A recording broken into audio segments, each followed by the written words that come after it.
அப்பா அம்மா கஷ்டப்பட்டு ஸ்கூலுக்கு டொனேஷன் கட்டி எல்கேஜிலேருந்து 10வது வரைக்கும் ஃபெயில் ஆகாமல் படித்து ஃபிசிக்ஸ்க்கு ஒரு டியூஷன், கெமிஸ்ட்ரிக்கு ஒரு டியூஷன், மேக்ஸுக்கு ஒரு டியூஷன், ஃபஸ்ட் இயர்லேருந்து 4th இயர் வரைக்கும் வச்ச அரியர்லாம் 4th இயரில் மொத்தமாக கிளியர் பண்ணி ஒரு வழியாக படித்து முடிச்சு ஒரு நல்ல வேலை கிடைச்சதும் ரிலாக்ஸ் பண்ணலான்னு நினச்சா நம்ம கூட படித்தவங்க வேலை பார்க்குறவங்க எல்லாம் வேற லெவல் லைஃப் ஸ்டைலில் இருக்கிறத பார்த்து நமக்கும் ஆசை வரதானே செய்யும்.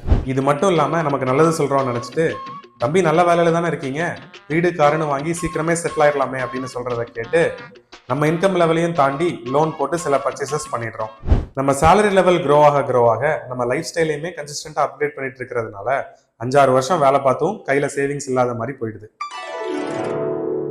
ஒரு கட்டத்துல கிருஷ்ணன் பிளாங்கல் ஊதிக்கணும் என்ன சொல்றான், உன் எதிரில் இருக்கிற ஆளு கருப்பா சிவப்பான்னு பாக்காத, அவன் லுக்கு நல்லா இருக்குதா இல்லையான்னு யோசிக்காத, உன் ஜவுலியா நீ பாரு, உன் வாழ்க்கை ஜாலியா இருக்குன்னு சொன்னான். சோ மத்தவங்க எப்படி இருக்காங்க என்ன நினைப்பாங்கன்னு யோசிக்காம நமக்கு எது தேவையோ அதை மட்டும் பண்ணோம்னாலே நிம்மதியா இருக்கலாம்.